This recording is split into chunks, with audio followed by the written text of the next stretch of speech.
মসজিদ থেকে জুতা চুরি করতো এক চোর, কিন্তু সে একদিন শুনতে পেল ওই রাজ্যের বাদশা ঘোষণা দিয়েছে যে 40 দিন 5 ওয়াক্ত নামাজ প্রথম তাকবীরের সহিত আদায় করতে পারবে বাদশা তার মেয়েকে তার সাথে বিয়ে দিবে। এটা শুনে ছেলেটি জুতা চুরি ছেড়ে দিল এবং তখন থেকে 5 ওয়াক্ত নামাজ প্রথম তাকবীরের সহিত আদায় করা শুরু করে দিল।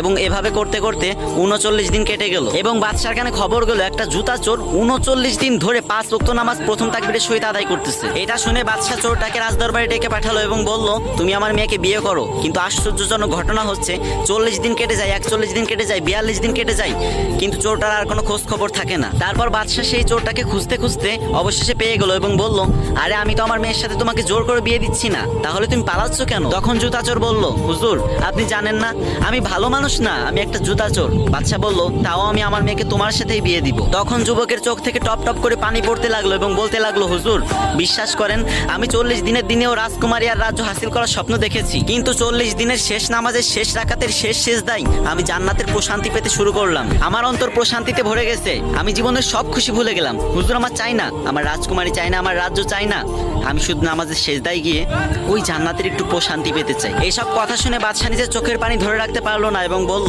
এই রাজ্যের একমাত্র যোগ্য রাজা তুমি। পরবর্তীতে সেই জুতা চোরের সাথে বাদশার মেয়ের বিয়ে হলো। কি কেউ কি আমিন বলবেন না?